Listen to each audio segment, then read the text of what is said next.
Welcome back. Some crazy numbers from the CDC show the opioid crisis seems to be getting worse.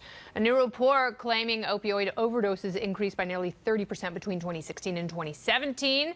CDC estimates overdoses kill 5 people every hour across the country. The White House has said the opioid crisis is a priority. In fact, today, a bipartisan group of governors testified before the Senate Health Committee on opioid addiction in their states. Last week, President Trump held an opioid summit at the White House where he floated the idea of executing major drug dealers. So far, no one in the White House has made a push for legalization, though they should. Even though research published in the American Journal of Public Health found that opioid-related deaths in Colorado decreased by more than 6% in the 2 years following marijuana legalization there. Is that proof legalization could be part of the solution? And what else can be done? Let me bring in Dr. Drew Pinsky, my good friend, and a brilliant person who happens to do a lot of work in this area. Yeah. So sometimes these numbers are misleading because opioid overdoses don't necessarily mean deaths. And it also means that more people are aware that there's treatment for it and more people are going to emergency rooms. And getting access to naloxone, which is something that reverses the opioids. Is that Narcan? Yeah, Narcan, exactly. Now it's available over the counter in many places, and people should have it. The fact that people don't is bizarre. Anybody who takes a moral attitude towards drug addiction is missing what this is. This is a brain disease. Yeah. I was at that opioid summit.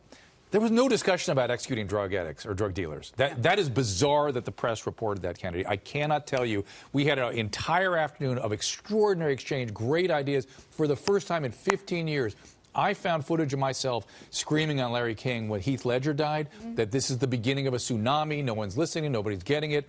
First optimism I've ever had was at that opioid meeting, and there was movement by the Attorney General, there was movement by the HHS, there was movement by the VA to really be proactive and spend some money and really go after this. And what comes out of what the press reports is execute drug dealers. Yeah. He was just sort of, that was the most bizarre. I thought to myself, I could never believe anything that comes out of the press in the White House ever again, because that's not what happened at this conference.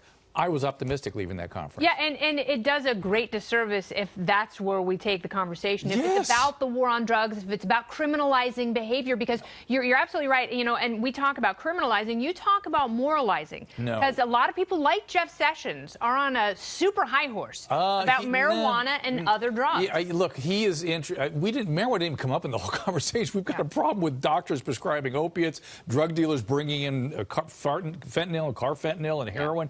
We've got a major problem. Can marijuana be a part of the solution? Look at Colorado, maybe California. We'll see. I would much rather treat somebody on cannabis than opiate, that's for sure. They're not going to die of that. But most of my opiate addicts are interested in opiates. And the problem starts with my profession. I've been studying these epidemics for the past 150 years that we've had with opioids. Every time it's initiated by physicians. Every time. Well, and physicians, we make the same mistakes every time, too. We start giving medicine to treat the condition we've created. Well, and with PTSD, and particularly with veterans, they want to experiment with cannabis. They want doctors who can tell them how to use it appropriately, but instead they are given opioids. Well, Kennedy, we don't have the research to know what appropriate is yet. Benzodiazepines. That's the hidden epidemic, which is when my patients die of addiction today, opiate addicts, they die of a benzodiazepine, a Valium or Klonopin, one of those drugs, combined with an oral opiate. It's very difficult to overdose on an oral opiate, but when you combine it with a benzodiazepine, it's very easy to overdose. So my patients, if they're going to die of their addiction, they die with 2 bottles at their bedside, prescribed by one doctor. Wow. All the time. Every week that happens to me. And I'm sick of it. And for the first time, I'm a little optimistic that something's going to happen.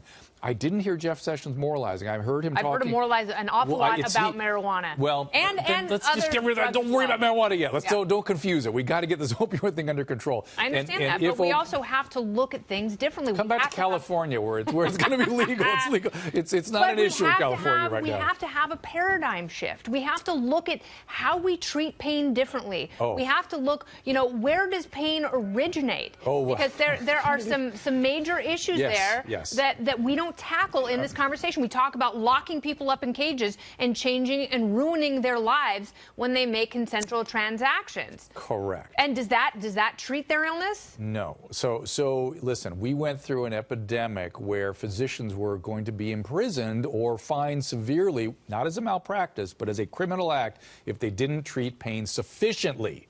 That was the 90s. Then JCO got involved, the medical state boards got involved, and forced doctors to prescribe more opiates. That's how that happened. We were scared to death.